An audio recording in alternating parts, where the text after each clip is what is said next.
Hi friends, welcome back to our channel. অনেক দিন পরে আবার ভয়েস ওভার দিয়ে একটা ব্লগ বানাচ্ছি। তো আমরা অ্যাকচুয়ালি গেছিলাম ডায়মন্ড প্লাজা।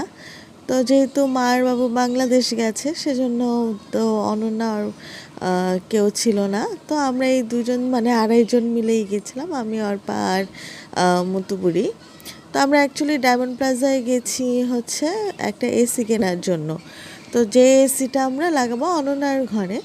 তো মোটামুটি গরম স্টার্ট হয়ে গেছে। আমাদের প্ল্যান ছিল অ্যাকচুয়ালি আরও আগে গিয়ে এসিটা কেনার, কিন্তু যেহেতু মারা বাংলাদেশ গেছে, সেজন্য আমরা আবার একটু লেট করেই গেছি। তো আবার চিন্তা করছিলাম যে ওরা আসলে তারপরে হয়তো এসিটা কিনতে যাব। কিন্তু অর্পা যেহেতু ওই ঘরটাতে ঘুমায়, মানে অর্পার অনন্যা একই ঘরে ঘুমায়, তো ওই ঘরটা প্রচণ্ড গরম হয়ে যাচ্ছে আস্তে আস্তে।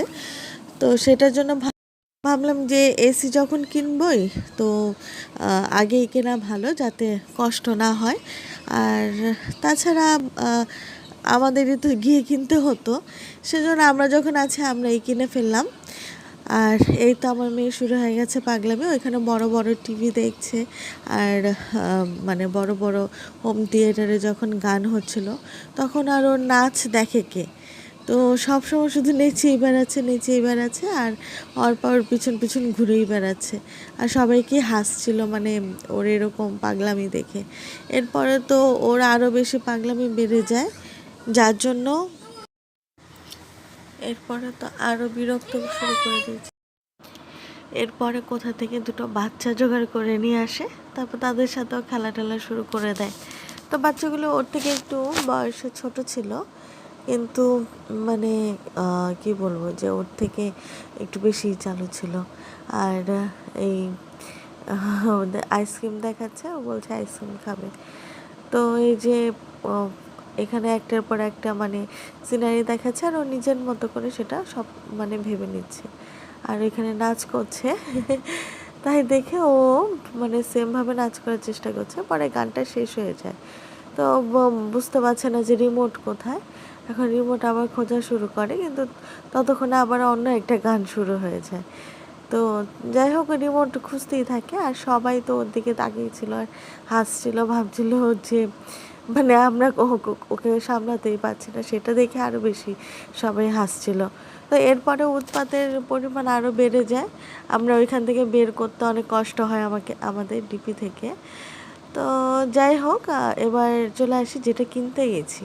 তো অ্যাকচুয়ালি আমরা কিনতে গেছিলাম অনন্যাদের ঘরের জন্য এসি। তো একটা স্যামসাংয়ের এসি বললো অফারে আছে। তো এবার ডাইকিন এগুলো অ্যাকচুয়ালি আমাদের কেনার ইচ্ছা ছিল, ডাইকিন হিটাচি এগুলোর ওপরে, কিন্তু ওগুলোর রেট অনেক 5 স্টারের অনেকটা দাম পড়ে যায়। সেটার জন্য আমরা আর কি ভাবলাম যে স্যামসাংটাই নিয়ে নিই, থাক। তারপরে এই তো বাড়ি চলে এসেছি। বাড়ি চলে আসার পরে দুপুরে আর কি আমরা সেরকমভাবে রান্না টান্না করিনি, কালকে যা ছিল তাই রান্না করে খেয়েছি, মানে গরম করে খেয়েছি। আর সন্ধ্যাবেলায় এসে, সন্ধ্যা না ঠিক এখন প্রায় রাত 10টা বাজে, তখন আমি রান্না করছিলাম ফ্রাইড রাইস। মানে আমার কাছে মনে হচ্ছিলো যে এটা করলে হয়তো আমরা একটু ভালো খেতে পারবো, সেজন্য। তো আর আমি এবারকার ফ্রাইড রাইসটা প্রেশার কুকারে দিইনি, কারণ সাথে সাথে অনেকগুলো কাজ করতে হচ্ছিলো, সেই জন্য প্রেশার কুকারে দিলে একটু খেয়াল রাখতে হয়, তাই। আর এখানে রান্না করছিলাম চিলি চিকেন।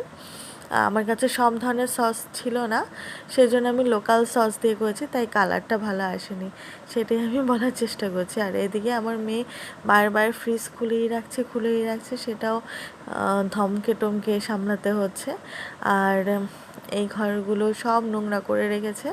তো যাই হোক, পরে আমি আবার এগুলো গুছাবো। তো এই ফাঁকে আবার অর্পা চলে এসছে। অর্পা একটু আবার দোকানটা খুলে, যেগুলো আমাদের নর্মালি কাস্টমার থাকে যারা আর কি রেগুলার আসে, তো তাদের কিছু কিছু ওষুধ আর কি দিতে হচ্ছিলো, তাই অর্পা ছিল ঘন্টাখানেকের মতো। আর এই তো ঘরের অবস্থা একদম ছড়ানো ছিটানো সব কিছু, কারণ ওকে আমি একা একা খেলতে দিয়ে আমি রান্না করছিলাম, সেই সুযোগে ও যা পেরেছে তাই করেছে, তো আমি কিছু বলিনি। আর এই তো এখানে কয়েকটা ভাত ছিল, সেটাকে এবার মিশিয়ে টিশিয়ে ভালো মতো রান্না করে নেব। তো অর্পা যখন চলে আসছে অত অসুবিধা নেই, অর্পা ধরে নেবে।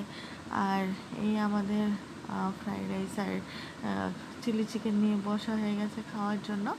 তো ও তো আর খাবে না। তো যাই হোক, আজকে ভিডিওটা এখানেই শেষ করছি। ভালো লাগলে লাইক কমেন্ট শেয়ার করে দেবেন।